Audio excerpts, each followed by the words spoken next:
Salut à tous, c'est BD Faute et aujourd'hui c'est le deuxième épisode sur Lou que je vous présente. Et si vous n'avez pas vu le premier épisode, il suffit de cliquer ici. Pour commencer, je ne sais pas si vous vous en rappelez, mais j'avais fini l'épisode en vous parlant des pièces de puzzle présentes dans le journal intime de Lou. J'ai fait ces puzzles car il y en a deux. Voilà le premier.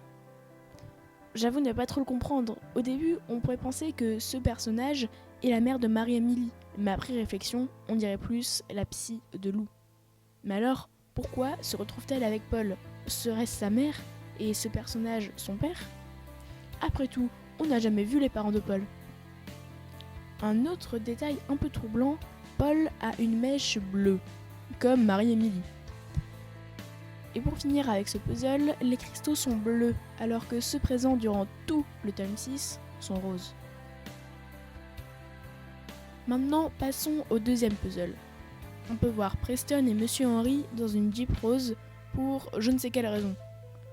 Mais ce puzzle est particulier, car on peut aussi voir l'homme poulet en haut à gauche et la lettre G à l'opposé.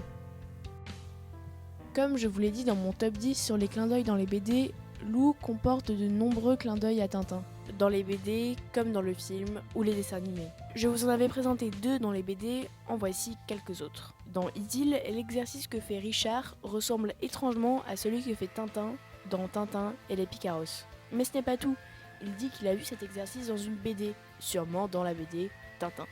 Dans le tome 5, Laser Ninja, au moment où on voit le passé de la mère de Lou, elle dit être à un cours de Sildave, qui est une langue fictive inventée par Hergé, l'auteur de Tintin, pour le septour d'autocar. Et vous voyez à quoi ressemble le prof ? Eh bien, rappelez-vous-en, car nous allons en reparler tout à l'heure. Dans le dessin animé, la mère parle aussi de Sildave. Les traductions ras-le-bol du Sildave et surtout la bol du Sildave et surtout. Et dans le film, ce n'est plus du Sildave qu'il y a écrit sur ce dictionnaire, car ils ont remplacé le S par un G.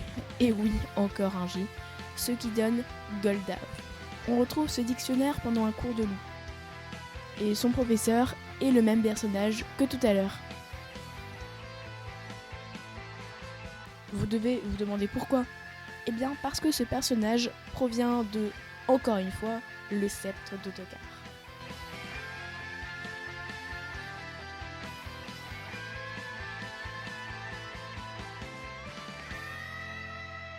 Dans le dessin animé, il y a aussi un clin d'œil pour le secret de la licorne. Au moment où Lou est dans une brocante, on entend un vendeur parler d'une maquette du bateau de Rackham le Rouge, qui est un personnage du secret de la licorne et du trésor de Rackham le Rouge. La véritable maquette du navire de Rackham le Rouge. Profite du fond. Ouvre le machin Riven et la maquette du navire de Rackham le Rouge. Profite. Passons maintenant aux erreurs. Lorsque la grand-mère, Lou et sa mère se prennent en photo, on voit que le chat est complètement hors champ et qu'il a les yeux à moitié fermés. Alors qu'il apparaît sur la photo comme s'il était juste devant l'appareil et avec les yeux grands ouverts.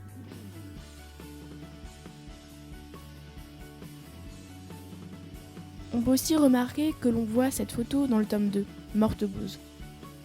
Je ne suis pas sûre que ce soit une erreur, mais dans le tome 1 et 2, l'amoureux de Sidera est le prince Falgor. Mais dans tous les tomes qui suivent, c'est le prince Fulgor. Le A s'est transformé en U. Dans le tome 2, au tout début de la BD, on voit la mère de Lou porter un maillot avec des bretelles, sauf sur une case où les bretelles disparaissent puis réapparaissent jusqu'à la fin de la page.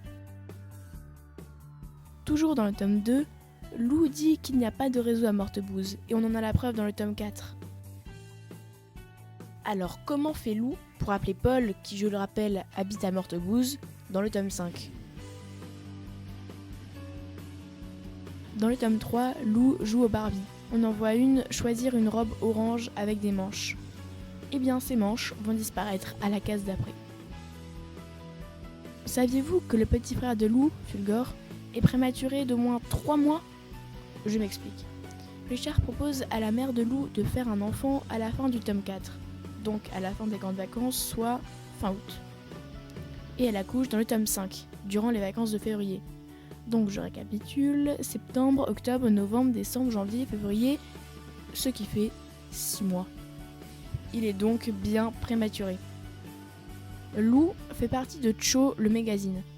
On peut donc retrouver certains personnages de ce magazine, comme par exemple Captain Biceps dans le tome 4, dans une étagère à droite de Richard.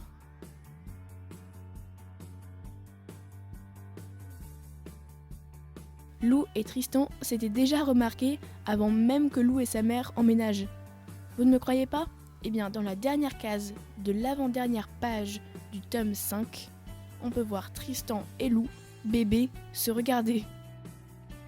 Et voilà, ce deuxième épisode sur Lou est fini, j'espère qu'il vous a plu, et moi je vous dis à bientôt.